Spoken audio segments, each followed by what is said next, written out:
I feel like the estrous synchronization protocol is going to be beneficial for the farm, even though if you get conception rates below 50%. Yeah. And that's because a cow will be more likely, even if she doesn't become pregnant to the protocol, she's going to become more likely to become pregnant to the cleanup bull if she's exposed to the protocol than she would have been had she never been exposed to it to begin with. And that's because estrous synchronization protocols are very effective at inducing cyclicity. So a lot of those animals are going to be experiencing what we call postpartum monestrus, right? Which is a period at which cows fail to ovulate. If they don't ovulate, there's no chance they're going to get pregnant by the bull. So even though you might get some ugly numbers, right? Some ugly results from time to eye, those results might still be very beneficial to the farm in the end.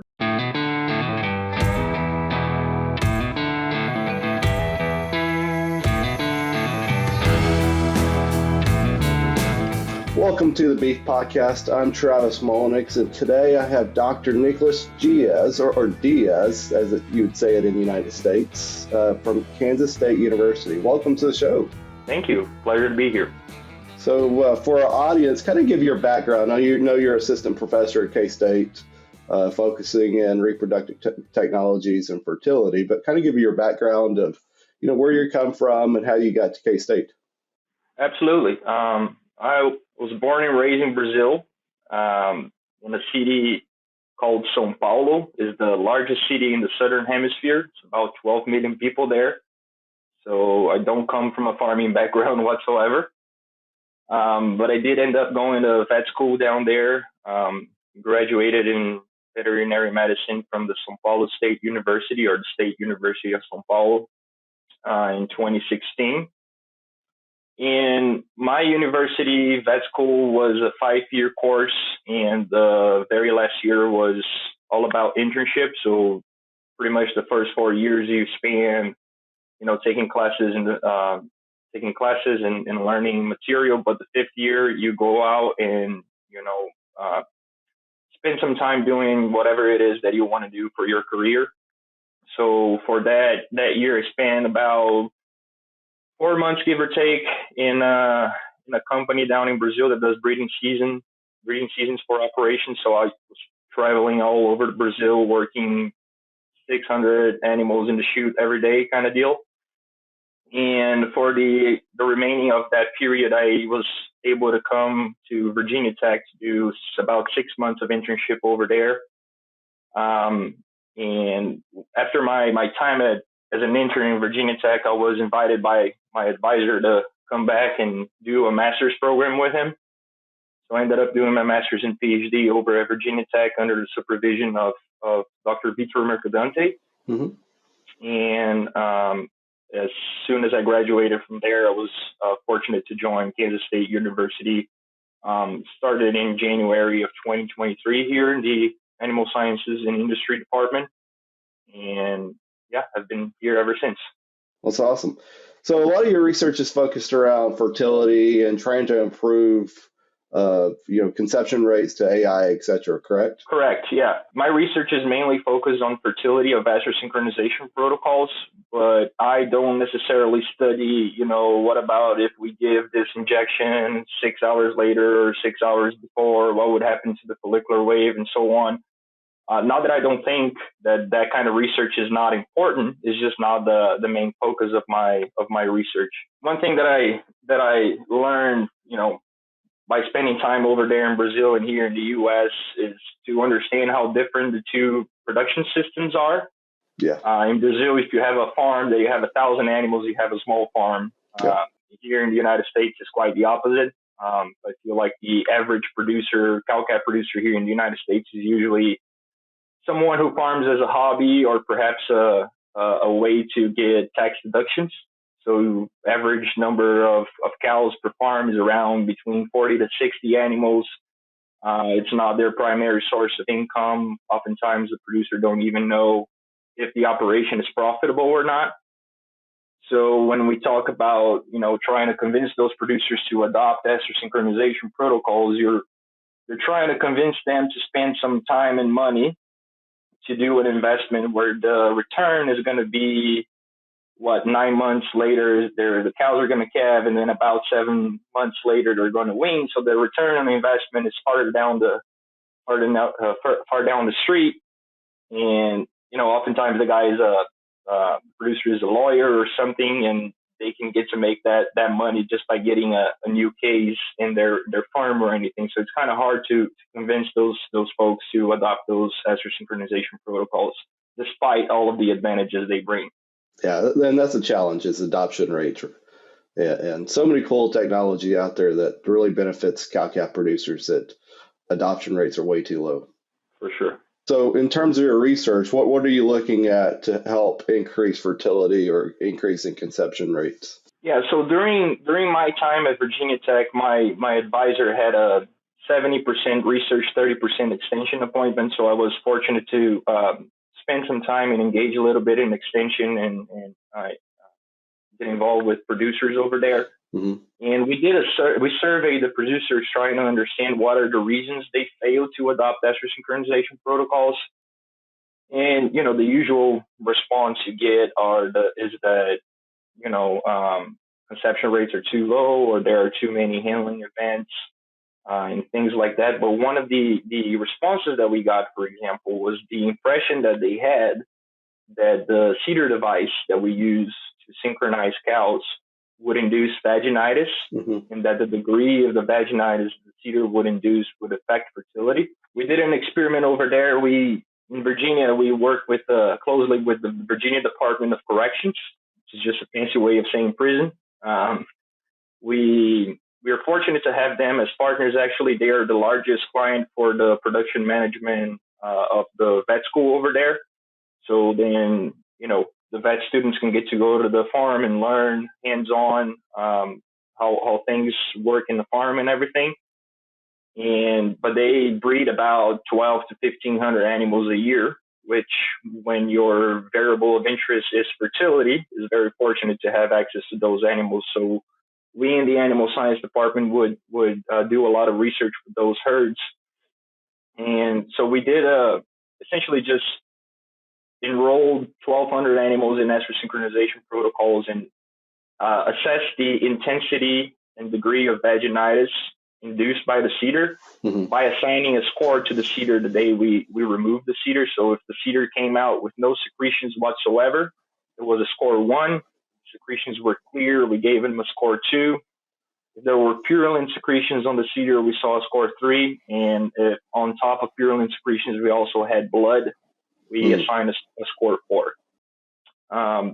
We didn't see any statistical differences for conception rates, mainly because the incidence of CEDAR scores 1 and 4 were very low. So then you don't have a lot of statistical power in those groups. Right. But we see a stair-step trend as the degree of vaginitis increases, the conception rates to the protocol decreases as well. So that not only emphasizes the importance of being clean when handling CEDARs, right? But one thing that I'm trying to do right now is to try to come up with strategies to try to mitigate the vaginitis induced by the CEDAR to estrous synchronization protocols. For example, one of the efforts that we're trying to do right now, and we're still in the preliminary stage of this, but perhaps using, the day that you take the CEDAR off, trying to flush the vagina of those animals and remove the content, kind of try to wash the vagina of those cows in a way that would be quick and easily adoptable by producers, to see if we can decrease the abundance of inflammatory cells in the vagina that could potentially be contributing to that decreased conception rates. So what is the percentage of cows that would be a score 4? Score 4 was about, I don't remember by heart exactly the distribution, but it was about 8%. And the majority of scores 4s that we saw were in heifers, which for me makes sense, right? You have the same size of a CEDAR, but you have a smaller vagina. So then the physical impact that the CEDAR makes against the vaginal wall is greater, and that induces a greater degree of inflammation. So what was I know it wasn't significantly different, but what was the slight decrease in conception rate getting those 4s? Yeah, so The cedar, if I'm not gonna remember exactly the percentage in my head, but I think that cedar scores 1 had about 60% of conception rates to the protocol. Scores 2 about 58. When you get to a 3, we're talking about low 50s, and the score 4 was about 45%. So you really do see a decrease Yeah. as the intensity of vaginitis increases. At the day of insemination, we also assigned a score, similar score with the same idea behind it, to both the AI sheath, but also down there in Virginia, we would breed animals with that protective plastic sheath that goes on top of the regular AI sheath so that you bypass any kind of contaminants from the vagina. Right. So at the day of AI, we also assigned a score to both of those sheets with the idea that the AI sheath would give you an assessment of how the uterine environment was at the day of AI, and the protective plastic sheath would give you an assessment of how the vagina was at the day of AI. And we see the same trend as the degree of vaginitis increases, the conception rates decrease as well. So are there any other options? I know maybe decreased cedar size for heifers. Is there anything else out there that, you talk about maybe kind of doing a pre-wash? That's one of the ideas. There is some conversations here between me and a coworker of mine, a colleague of mine here in the department, Dr. Victor Gomez, who works in the dairy side of reproduction, on trying to explore using ewe cedars instead of cow cedars next year to do a preliminary trial just to see, would we achieve the needed progesterone concentrations, and would we still be able to control the estrous cycle that way? And I think that could potentially be an alternative, but I'm also concerned that you would increase the rate of lost cedars by decreasing the size as well. It's one way to approach this, but we will only know when we really test it. I think there's a lot of benefits of when you get those lower than 50% preg rates with AI. It's a really big turnoff of, why am I doing this? Why am I taking the time? You touched on labor of the added days to run cows to the chute. And if you're getting less than 50%, that's a huge expense that ranch is occurring that really is a turnoff. So why am I AIing cows if I'm not in the high 60%? Right. And I understand that kind of concern, Travis, but if I'm being honest, I feel like the Estrous Synchronization protocol is going to be beneficial for the farm, even though if you get conception rates below 50%. Yeah. And that's because a cow will be more likely, even if she doesn't become pregnant to the protocol, she's going to become more likely to become pregnant to the cleanup bull if she's exposed to the protocol than she would have been had she never been exposed to it to begin with. Right? And that's because Estrous synchronization protocols are very effective at inducing cyclicity. So a lot of those animals are going to be experiencing what we call postpartum monestrus, right? Which is a period at which cows fail to ovulate. If they don't ovulate, there's no chance they're going to get pregnant by the bull. So even though you might get some ugly numbers, right? Some ugly results from timed AI, those results might still be very beneficial to the farm in the end, right? You can not only increase the amount of cows becoming pregnant earlier from those that do become pregnant to timed AI, but by inducing cyclicity of those animals that are experiencing postpartum monestrus, you help them to become pregnant earlier by the bull as well. Right. That results in more cows calving earlier. Cows calving earlier, you get older calves at weaning. Older calves at weaning are usually heavier, and that's money in the pocket of the producer, right? That's a great point. Estrous synchronization in natural service is a great tool that's more underutilized than just synchronization and AI that could really help, especially in some late calving herds of jumping ahead a lot of cows that calved a little bit later, et cetera. What other research are you looking at to help with fertility? I know you talked about some excitability and behavior, looking at some behavior responses of how cows responded to estrous synchronization.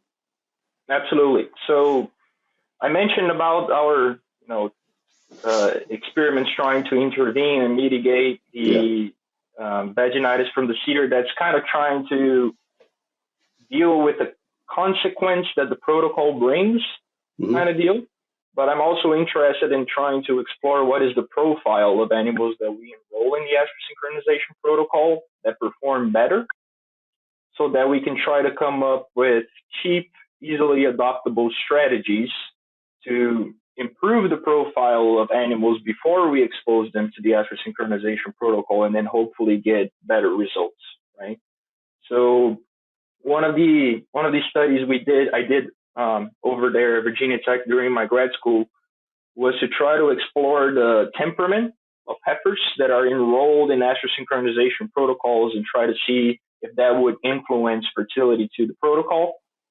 So essentially, we evaluated temperament of heifers at the day of cedar in, and we did that by assigning what we call a shoot score, which is essentially just assessing the behavior of the heifer while she's caught and restrained in the chute.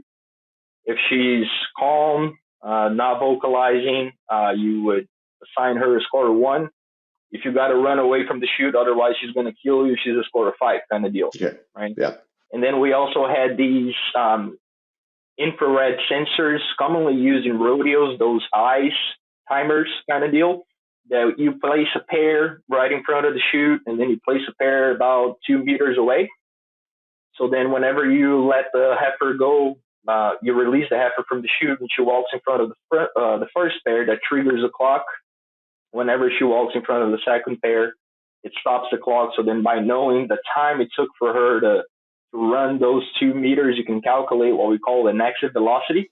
And we see a lot of correlations of, if the heifer runs away from the chute, she's likely more excitable than one that just calmly walks away from it. So we use those 2 parameters, right, the chute score and the exit velocity, to classify the heifer as either adequate temperament or excitable temperament.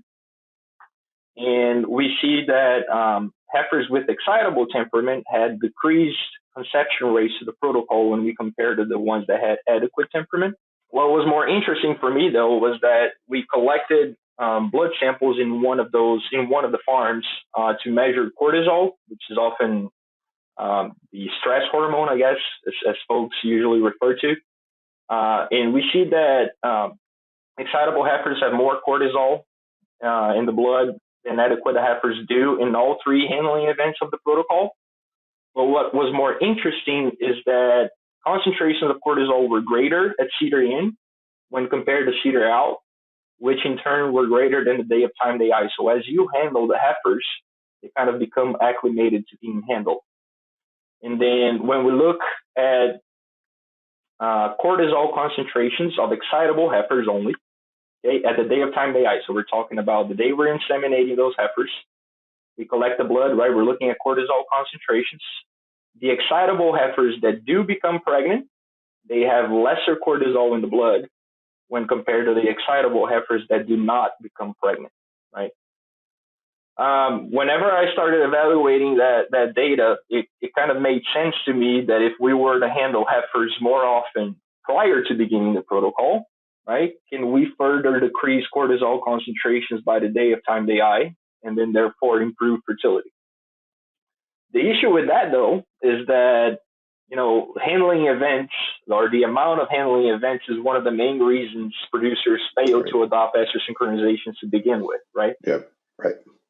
So one thing that we're trying to explore now, and this is a trial that we started last year and we're finalizing it now, is trying to enroll these heifers in an acclimation protocol, not prior to the estrous synchronization protocol, but at the same handling events that the estrous synchronization protocol requires. So essentially what we did is, before we started the estrous synchronization protocols, we evaluated those heifers for what we call Reproductive score, which is just a way to try to determine their sexual maturity, determine which heifers have reached puberty or which heifers are closer to reaching puberty. And we evaluated them for shoot score as well. And based on those 2 parameters, we assigned them to the treatment, right? So they were either control or heifers to be acclimated. What we ended up doing is that we tagged them with different tag colors depending on what group they were. So let's say red tag color was treatment, the blue tag color was control. And then all of these heifers went to the pasture together, right? They were all in the same pasture. Whenever we bring them to do the Estrous synchronization protocols, we would sort red from blues. So then our reds, which are treatment, right, the ones that are enrolled in acclimation, we will run them through the handling facility. So they'll go through the alley, they go through the chute, but they will not be caught, right? We just expose them to your facilities. And then after we did that, we just commingle them back with blues. And then we bring everybody in to do the handling event of the Estrous synchronization protocol. So we did that at Cedar Inn, we did that at Cedar Owl, and we did that at the day of time day I. So then by the end, our acclimated heifers have had 6 trips to the chute, whereas our control heifers have had only three trips to the chute, right? We are seeing that some of the parameters related to temperament are being decreased by the day of time day I in our acclimated heifers when compared to controls. And we're actually seeing about a 9% improvement in conception rates by adopting this strategy. We also collected blood in the subset of those animals to analyze cortisol. Unfortunately, that hasn't been evaluated yet. I think we're going to analyze cortisol samples starting in January now. But it's promising results, right? It's an easy way for you to try to improve your conception rates. We ended up timing how long it took for us to run heifers through the handling facilities. And, granted, that's gonna depend on how many people you have working on the chute and what kind of facilities we're talking about and all that. But the longest it took us to run about 60-some heifers was about 12 minutes. What took us the longest was to sort blues from reds, right? Right. But if a producer is adopting this in their operation, they're not going to sort anyone, right? They're just going to run everybody through the handling facilities and see the benefits of that. So if you're willing to work an extra, half an hour, 50 minutes to improve about 9% of conception rates, that seems to be a good deal to me. Just important to emphasize that you want to do this as calm as you can, right? You want to make that acclimation event to be an acclimation event and not extra stressing event for those heifers, right?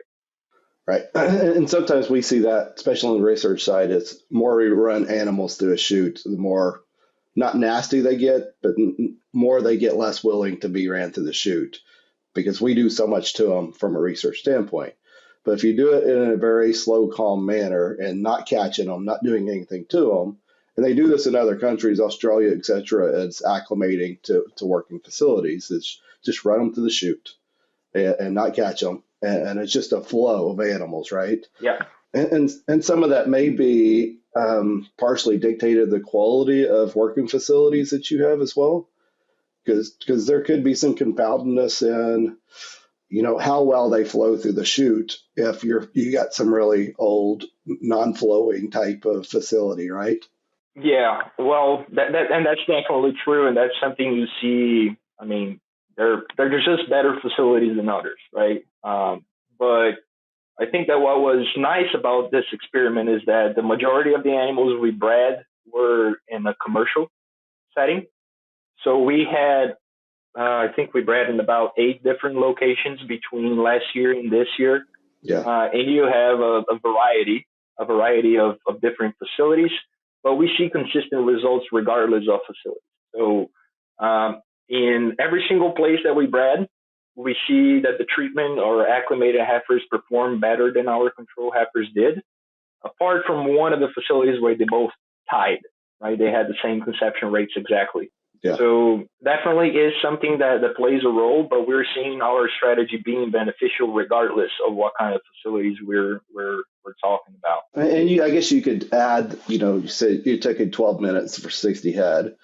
And so you can always add that to your reproductive planner especially if you're doing multiple groups in one day.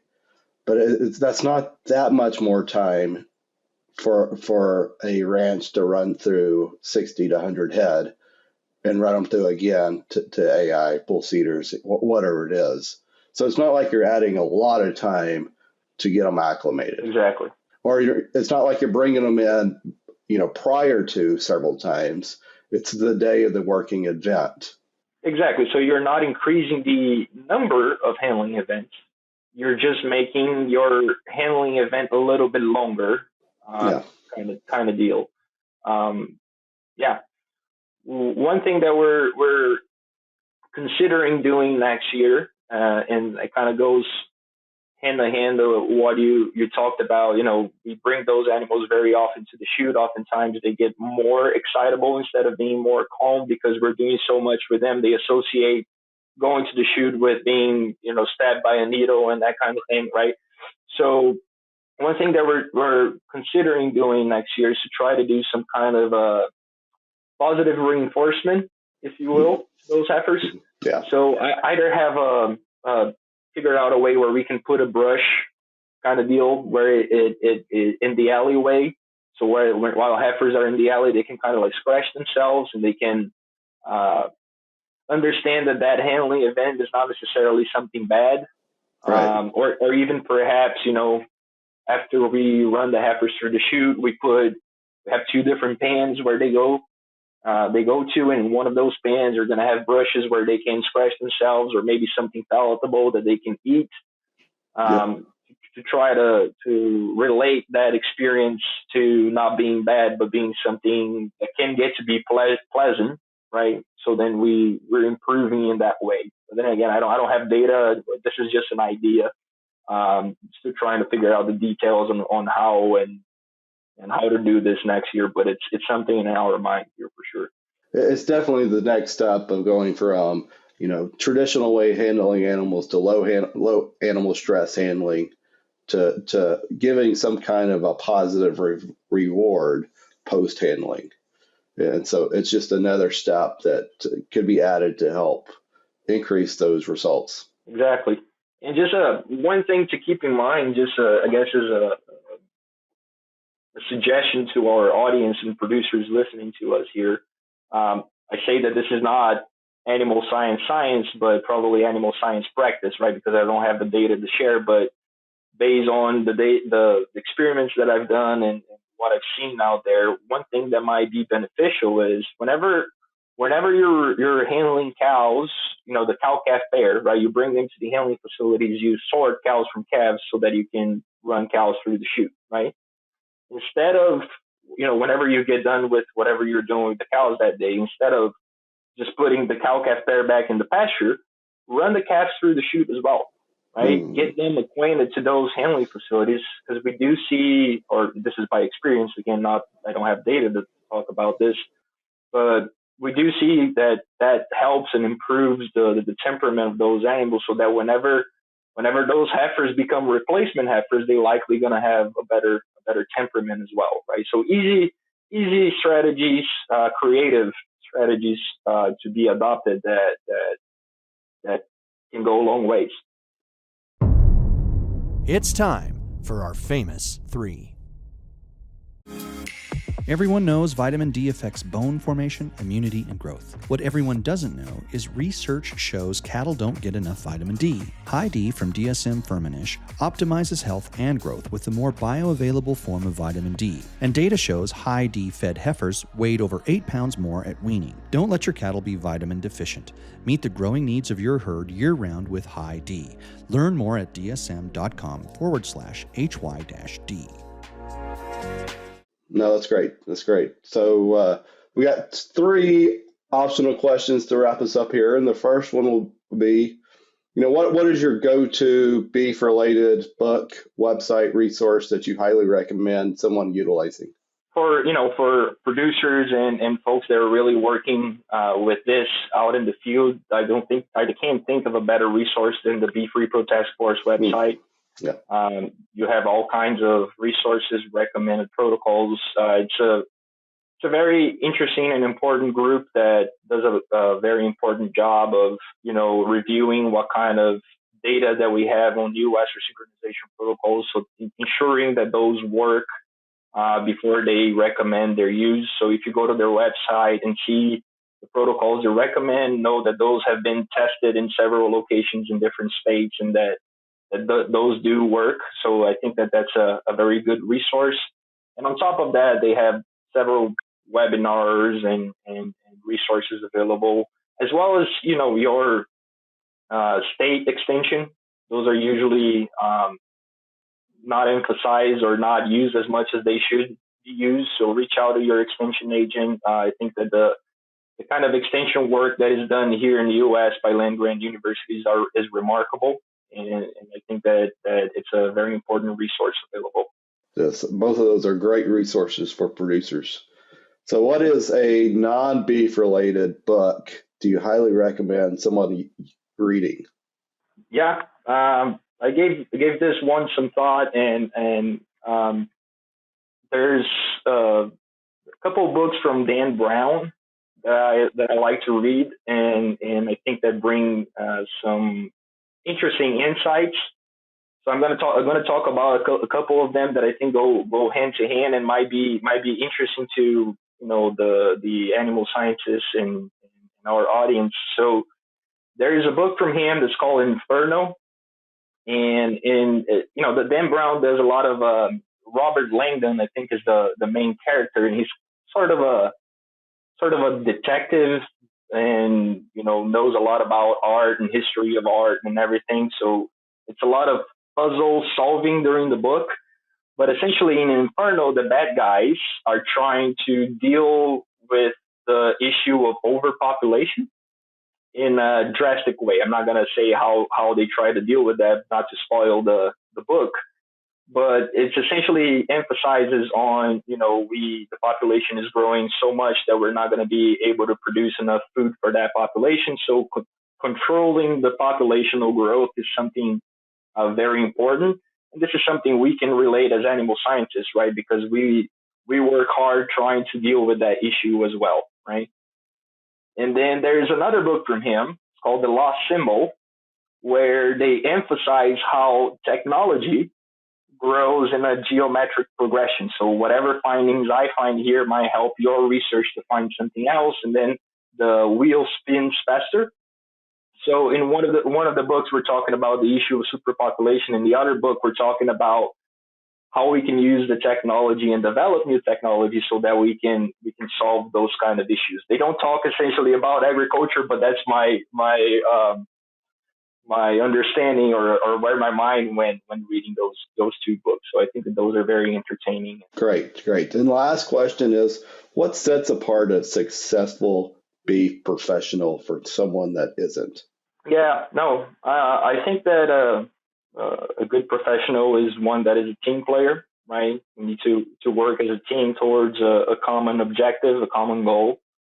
One that works hard and is interested in learning, right? I think that those are the qualities that I try to adopt myself and that have allowed me from coming, from being a city boy from São Paulo to working in the beef industry. I watch some podcasts and everything, and I end up with these tips for life kind of deal, I guess, that I heard elsewhere that I think are that I try to remind myself every so often that it's important. Mm-hmm. When you're successful in life, people will say that you were lucky. And I understand that luck is when the opportunity meets the well-prepared person. So then try to be well-prepared so that whenever the opportunity shows up, you're able to take it and succeed well. Yep. And that the hard work beats talent when talent doesn't work hard, right? So if you work hard, if you have a set goal in your mind and you're well-prepared for whenever the opportunity shows up, you're going to be successful in your career for sure. Yeah, that's a great point. And so, well, I think that wraps us up. And so thanks for coming on this show, Dr. Giez, and really insightful stuff on some ways to improve reproductive or conception rates by using AI and synchronization. Well, my pleasure. Happy to be here and happy to chat with you and share the little bit that I know with your audience, Travis.